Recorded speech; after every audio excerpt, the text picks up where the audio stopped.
শাশুড়ি আর মায়ের মধ্যে কি পার্থক্য জানেন? শাশুড়ি তো শাশুড়ি হবে, শাশুড়ি কি কখনো মা হতে পারবে? মা তো মাই হবে, মা কি কখনো শাশুড়ি হতে পারবে?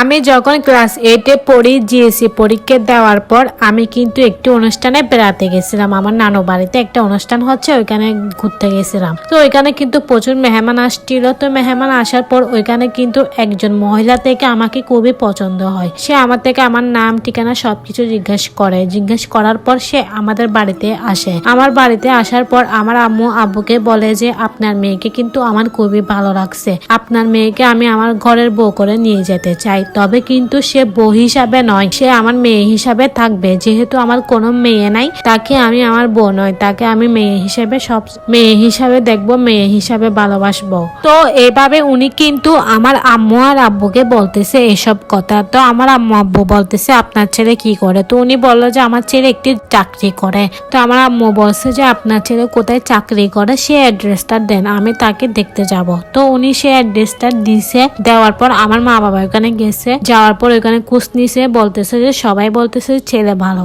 তো ওনাকে ফোন দিছে, তারপর ওই মহিলাকে ফোন দেওয়ার পর তারপর কয়েকদিনের ভিতরে আমাদের বিয়েটা হয়ে যায়। তো যাই হোক, বিয়ে হয়ে যাওয়ার পর কিন্তু আমি সুন্দর করে শ্বশুর বাড়িতে চলে আসলাম। শ্বশুর বাড়িতে আসার পর বিয়ের প্রথম কিন্তু আমার শাশুড়ি মা আমাকে খুবই দেখতে পারতো। উনি যে আমার মা বাবাকে যে কথাটা দিছে, উনি আমাকে মেয়ের মতো দেখাশোনা করবে, যে কথাটা আমার মা বাবাকে দিছে সে কথাটা কিন্তু সে রাখছে। তবে সে সারা জীবন বছরের জন্য না, বিয়ের কয়েকদিন পর, কয়েক মাসও না, কয়েকদিন পর। কারণ বিয়ের কয়েকদিনের ভিতরে তো বাসায় প্রচুর মেহমান ছিল, তাই ওনার থেকে কিন্তু ভালো শাশুড়ি হওয়া খুবই প্রয়োজন ছিল। তাই উনি এরকম রূপটা আমাকে দেখাইছে, বুঝেন নাই? আমাকেও দেখাইছে, আমার ফ্যামিলিকেও দেখাইছে। তো বিয়ের কয়েকদিন যাওয়ার পর আমার স্বামী যখন চাকরিতে চলে যাইতো, বাট আমার স্বামী খুবই ভালো ছিল, আমাকে খুবই কেয়ার করতো।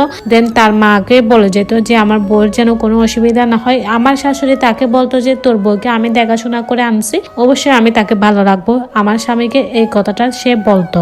বাট বিশ্বাস করবেন না পুরো, আমার স্বামী যখন চাকরিতে চলে যাইতো তখন আমাকে এক গাদা কাজ দিত। আমি যখন কাজটা করতে না পারতাম, যেহেতু আমি পড়ালেখা করতেছি, ওই টাইম আমার বিয়ে হয়ে গেছে, তো আমি তো তেমন একটা কাজ শিখতে পারি না, তাই না? উনি তো আমার মা বাবাকে কথা দিয়েছে যে আমাকে সবকিছু শিখাই পড়াই নিবে, মেয়ের মতো দেখাশোনা করবে। বাট উনি কিন্তু সেটা করে নাই। আমি যখন কাজ করতে পারতাম না, সে আমাকে কথাই শোনাইতো, বলতো যে তুমি তোর মা বাবার থেকে শিখে আসস নাই, এখানে একটা দিয়ে একটা পারি না। আমি বলছি আপনি আমাকে দেখাই দেন, তাহলে আমি করব। রান্না এটা করতে গেলে বলতো যে এটা হয় নাই, ওইটা হয় না, এভাবে আমাকে অত্যাচার করতো। তাই বলতেছি মা কখনো শাশুড়ি হয় না, শাশুড়ি কখনো মা হয় না। আমার মা আমাকে একটা কাজও করতে দিত না, সব কাজ আমার মাই করতো। কিন্তু শ্বশুর বাড়িতে এসে কিন্তু বুঝতেছি মার জিনিসটাই কত যে আদরের, কত যে ভালোবাসার। কিন্তু শাশুড়ি সেটা আমাকে হারে বুঝাই দিচ্ছে।